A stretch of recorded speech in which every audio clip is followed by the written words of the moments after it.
Good morning, student.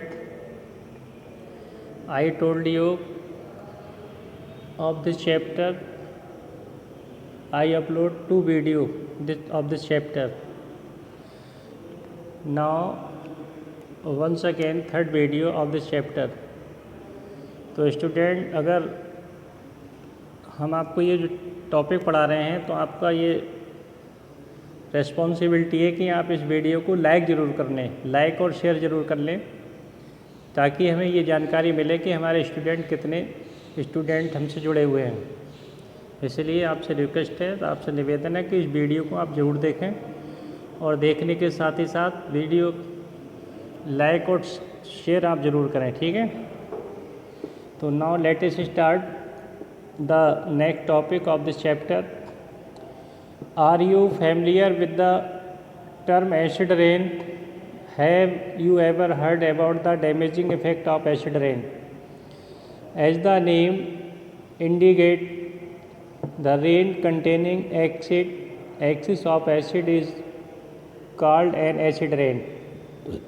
आपने देखा होगा, सुना होगा एसिड रेन के बारे में। And have you ever heard, आपने ये भी सुना होगा कि जो डैमेजिंग इससे एसिड रेन से जो डैमेज होती हैं बिल्डिंग्स या हार्मफुल जो होता है उसका साइड इफ़ेक्ट क्या है, यानी एसिड रेन क्या है, what do you understand by acid rain, इसके बारे में हम आपको बताएंगे। I told you about acid rain of this topic. Where do these acids come from, यानी ये जो एसिड्स हैं ये कहाँ से आते हैं, आखिर है क्या ये acid rain. The rain becomes acidic because carbon dioxide, sulfur dioxide and nitrogen dioxide. The rain becomes, इन जो रेन होती है, becomes माने होती है, रेन जो बारिश होती है उसमें क्या क्या मिला हुआ होता है, उसमें जो पॉल्यूशन के रूप में होता है कार्बन डाइऑक्साइड यानी CO2, sulphur dioxide SO2 and nitrogen dioxide NO2, which are release into the air as a pollution, जो एयर के रूप में ये क्या होती हैं, पॉल्यूशन होती हैं। और जैसे ही रिएक्शन करती हैं रेन से, अर्थात वाटर से रिएक्शन करती हैं, यानी dissolve in raindrops to form कार्बनिक एसिड, जैसे ही रिएक्शन करती हैं तो इसमें क्या बनता है, एसिड बन जाते हैं, जैसे कार्बनिक एसिड है, सल्फ्यूरिक एसिड है एंड नाइट्रिक एसिड है। अब ये जब एसिड के रूप में ये रेन ड्रॉप होती है तो इस प्रोसेस को हम बोलते हैं, इस जो प्रोसेस यानी जो रेन हैवीली जो रेन गिरती है mix with acids which are sulphuric acid है, नाइट्रिक एसिड है, कार्बनिक एसिड है, is known as rain acid, यानी इसे अम्ल वर्षा कहते हैं। Acid rain can damage to the building, historical movement, plants and animals. इसीलिए जो एसिड रेन है इसका जो डैमेज का मेन कारण है इसी वजह से होता है। इसमें बहुत बड़ी बड़ी बिल्डिंग, ऐतिहासिक मूवमेंट, घटनाएं, इवेंट्स और प्लांट्स एनिमल्स आर डैमेज, सभी नष्ट हो जाते हैं, कैसे, रेन एसिड से, ठीक है। तो रेन एसिड के बारे में हमने कहा था कि जो रेन एसिड है क्या होता है कि रेन में जो एयर पोल्यूशंस होता है एज उसमें जब ये रेन से रिएक्ट करते हैं, वाटर से जब रिएक्ट करते हैं कौन कौन, SO2, NO2 and CO2, then it convert into the acids and some of the name of this acids sulphuric acid, nitric acid and carbonic acid is known as acids, rain acids, ठीक है। तो ये बात आपको अच्छे से समझना है। नेक्स्ट यहाँ पर इसमें लिखा है ग्रेट शुड बी, कॉशन से ने दे रखा है कि यानी great care should be taken while handling laboratory acid because bases there of corrosive in nature, irritation and harmful to the skin. ये बहुत ही स्किन के लिए हार्मफुल होती है, बहुत ही इससे इंस्ट्रक्शन दे रखा है। Demonstrate the effect of the, उसमें यानी 3 indicators on these each of these solutions record your observation. इन्होंने कहा है कि ऑब्जर्वेशन का ये इसका एक रिकॉर्ड भी आपको अपने पास रखना है। अब देखो न्यूट्रलाइजेशन एक टॉपिक आता है, neutralisation. Have you learn that the acid turns blue litmus red and bases turn red litmus blue.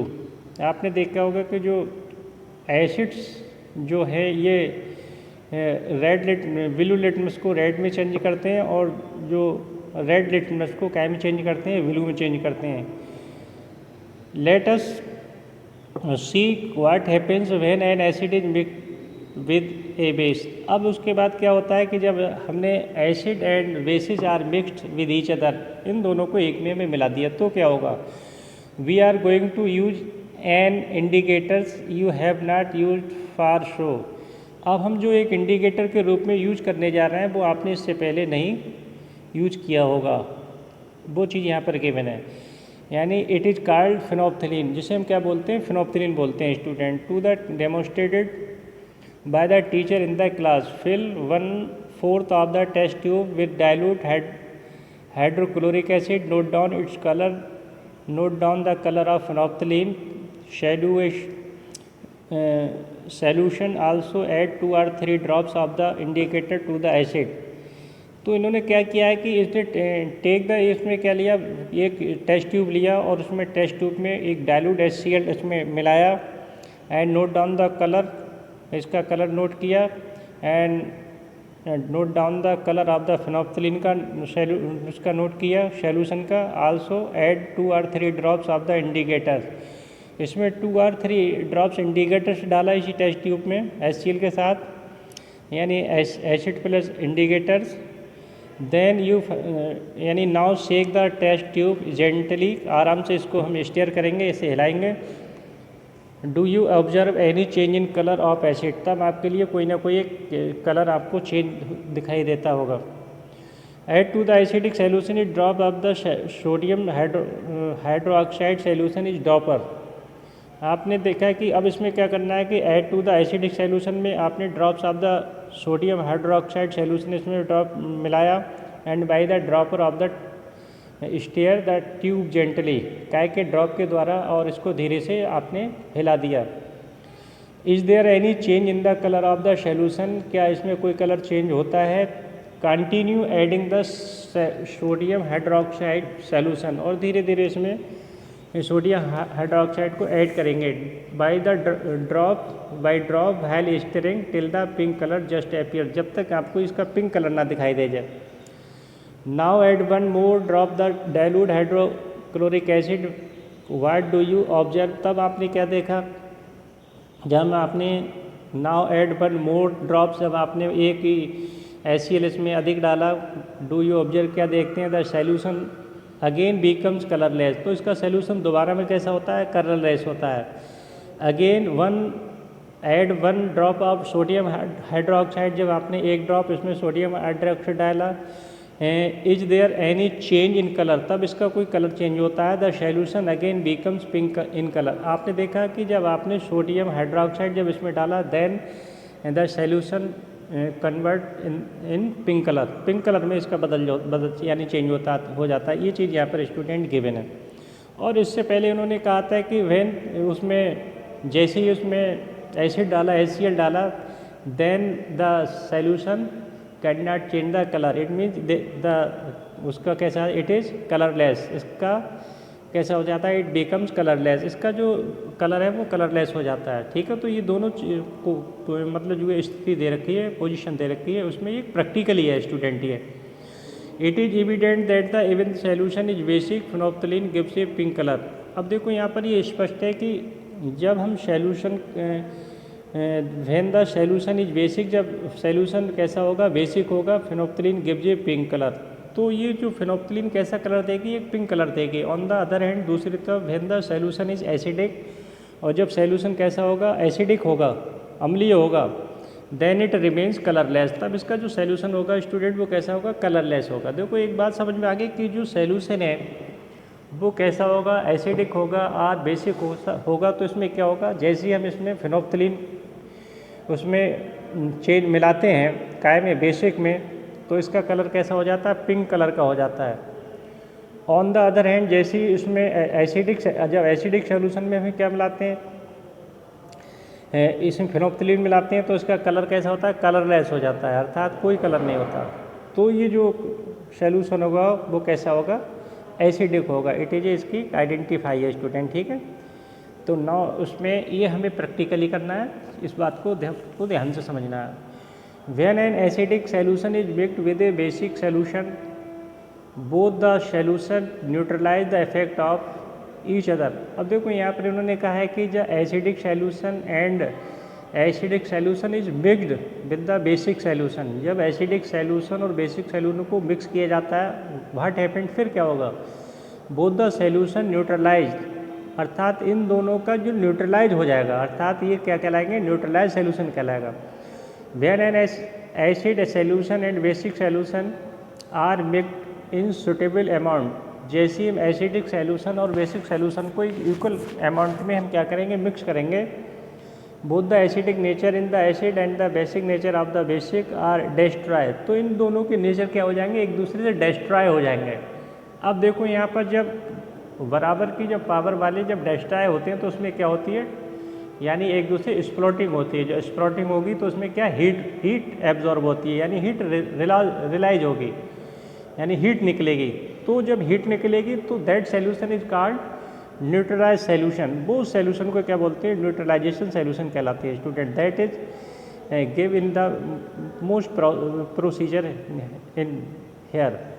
The resulting solution is neither acidic nor basic, तो उसका जो रिजल्ट सॉल्यूशन होगा ना तो एसिडिक होगा नार बेसिक होगा। टच द टेस्ट ट्यूब, उस समय टेस्ट ट्यूब को आप टच करें, यानी उस टेस्ट ट्यूब को आप देखें तो कैसी होगी, हीटेड होगी, क्योंकि वो रिएक्ट करता है, रिएक्शन करेगा तो उसमें हीट एब्जॉर्ब होगी, अर्थात हीट क्या होगी उसमें उत्पन्न होगी, रिलाइज होगी, हीट निकलेगी।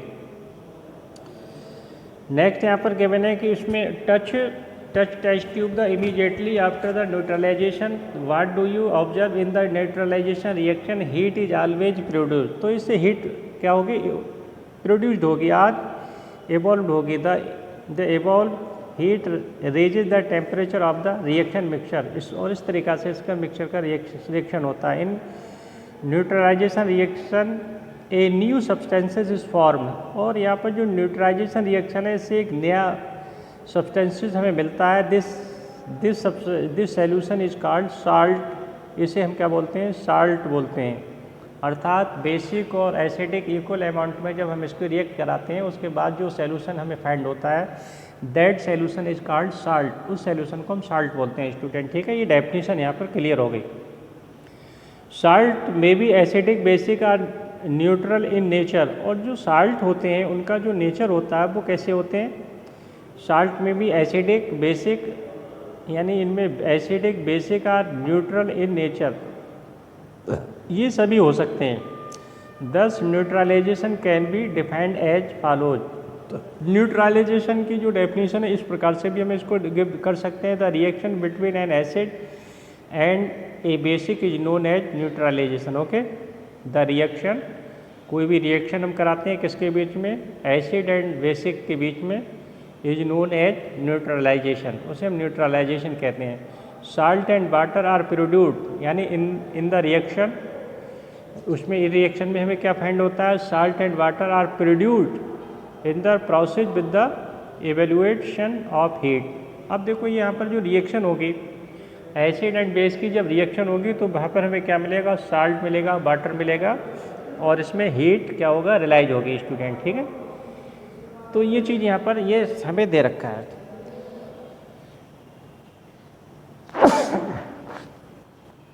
तो now let us start.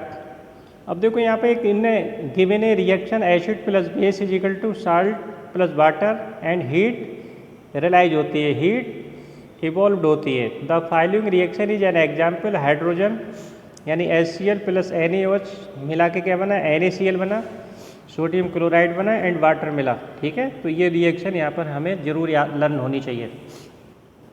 Now neutralisation in everyday life, neutralisation है जो हमारे जीवन में वो कहीं ना कहीं ज़रूर होता रहता है। आओ इसके बारे में भी हम यानी to know about this neutralisation in everyday in our life.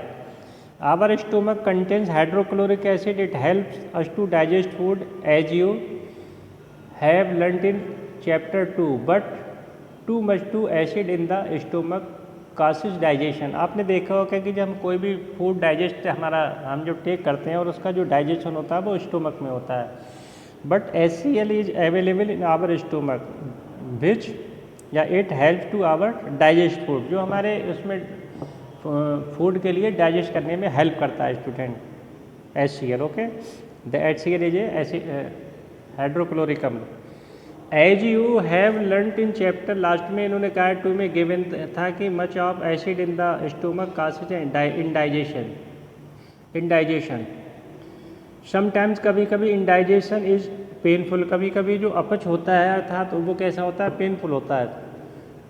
To relive indigestion, इसमें रिलाइव इंडाइजेशन के समय वी टेक एन एंटासाइड, उस समय जब कहीं हमारा डाइजेशन में प्रॉब्लम होती है तो हमें उसमें जो पेनफुल जो मेडिसिन है वो एंटासाइड लेते हैं, such as a milk of magnesia, और ये किस तरह रूप में होती है, मैग्नीशिया के रूप में होते हैं, विच कंटेन्स मैग्नीशियम हाइड्रोक्साइड। अर्थात आपने देखा होगा कि जो हमें जब कहीं पर हमारी उल्टी दस्त होते हैं तो हम अलग से जो साल्ट लेते हैं और उल्टी दस्त को वो रोकता है, एक एज ए मैग्नीशियम की तरह होता है, उसे क्रिस्टलाइज उसमें वाटर में फिलअप करते हैं और ओट्स यानी घोल के रूप में उसे पी लेते हैं, तो कहीं ना कहीं हमारे डाइजेशन को वो ठीक करता है। वो चीज़ यहाँ पर स्टूडेंट गिवन है, which contains magnesium hydrochloride it neutralise the effect of the excessive acid, अर्थात जो एसिड इफेक्ट जो एसिड बन गया है वो इसको क्या करता है, कम करता है। अर्थात जिसे कहते हैं गैस बनती है, ज़्यादा एसिड बनता है, तो वो एसिड जब कम बने उसके लिए हम क्या करते हैं, ये चीज़ हम अलग से डॉक्टर हमारे लिए लिखता है। अब नेक्स्ट बात आती है कि एंटीबाइट क्या होती है। चींटी जब हमें काट लेती है, डंक मार लेती है, उसके बारे में भी हमें स्टूडेंट समझना है। व्हेन एन एंट बाइट, जब ये चींटी काटती है, it inject the acidic liquid into the skin, तो हमारे इसमें एसिडिक लिक्विड एक छोड़ जाती है। The effect of the acid can be neutralise, इसको न्यूट्रलाइज करने के लिए by the rubbing moist baking soda का हम सोडियम हाइड्रोजन कार्बोनेट हम लगा देते हैं तो इसको न्यूट्रलाइज किया जाता है, यानी कैलामाइन सॉल्यूशन, इसे कैलामाइन सॉल्यूशन भी कहते हैं। विच कंटेन्स जिंक कार्बोनेट, जो इसका काय के रूप में होता है, जिंक कार्बोनेट होता है इसमें। तो हम मेडिसिन लगाते हैं, कहीं डंक मार दिया, किसी ने डंक मार दिया तो उसके पॉइजन को कम करने के लिए हम एसिड वगैरह ये जो लगाते हैं, यानी सोडियम हाइड्रोजन कार्बोनेट जब लगाते हैं तो हमारे कहीं ना कहीं वो उसको न्यूट्रलाइज करने के लिए, अर्थात उसका असर कम करने के लिए ऐसा हम करते हैं। ठीक है, नेक्स्ट आता है सॉइल ट्रीटमेंट। अब देखो सॉइल ट्रीटमेंट क्या होता है कि excessive use of the chemical fertilisers make the soil acidic, यानी जो केमिकल की जो अधिकता होती है फर्टिलाइजर्स में, मेक्स द सॉइल एसिडिक, अर्थात हमारी भूमि को में क्या बनाते हैं, acidic. Therefore plant do not grow well, इसीलिए जो प्लांट अच्छी तरीक़ा से उग नहीं पाते हैं। The soil is either too acidic or too basic, इसीलिए जो सॉइल या तो अम्लीय हो जाती है, क्षारीय हो जाती है, अर्थात एसिडिक और basic. When the soil is too acidic, जब सॉइल एसिडिक हो जाती है, it is treated with the bases like quick, इसी प्रकार से इसमें इसका जो ट्रीटमेंट है वो बेस किया जाता है लाइक, यानी कैल्शियम ऑक्साइड और स्लैक्ट लाइम यानी calcium hydroxide. If the soil is basic, organic matter is added to it, इस तरीक़ा से इसमें एडिट किया जाता है। Organic matter release acid which neutralises the basic nature of the soil. इस प्रकार से इन्हें देखो, कहीं ना कहीं जो रिएक्शन होती है, किसी चीज़ का निदान होता है, तो जो हमारी उसमें ज़्यादा एसिड हो जाती है, उसमें फिर हम क्या, जब एसिड की मात्रा अधिक हो जाती है तो उसमें हम क्या मिलाते हैं, बेसिक मिलाते हैं, और एसिड और बेस मिलके क्या बनते हैं, उनके न्यूट्रलाइज हो जाती है। इसका मतलब उसके रिएक्शन को कम करता है। Then soil will be fertilise, इस तरीक़ा से सॉइल हमारी कैसी हो जाती है, उपजाऊ हो जाती है स्टूडेंट। ठीक है, नाउ अब आता है कि फैक्ट्री बेस्ड। अब आपने देखा होगा कि जो हमारी जो फैक्ट्री में कूड़ा करकट कचरा यानी यूजलेस मैटर्स होते हैं, सब्सटेंसेस होते हैं, उनका यूज क्या होता है, वो कैसे निकलते हैं। The waste of many factories contains acid, बहुत सारी फैक्ट्री से एसिड निकलते रहते हैं, वाटर में फ्लोइंग होते रहते हैं। If they are allowed to the flow into the water, और उनमें अलाउ किया जाए वाटर में, the acid will be kill fish the other organisms, पानी की सारी मछलियाँ या अदर ऑर्गेनाइज कैसे हो सकते हैं, मर सकते हैं, मर जाएंगे। The factory wastes are therefore neutralise by the adding basic substances, इसीलिए इस एसिड में हमें बेसिक सब्सटेंसेज मिलाए जाते हैं जो फैक्ट्री वाले इसमें मिला के बेचते हैं, जो पॉल्यूट वाटर होता है उसमें, इसलिए अप्लाई करते हैं। ठीक है, तो दिस चैप्टर को आज एंड करते हैं और आपको समझ में आया होगा।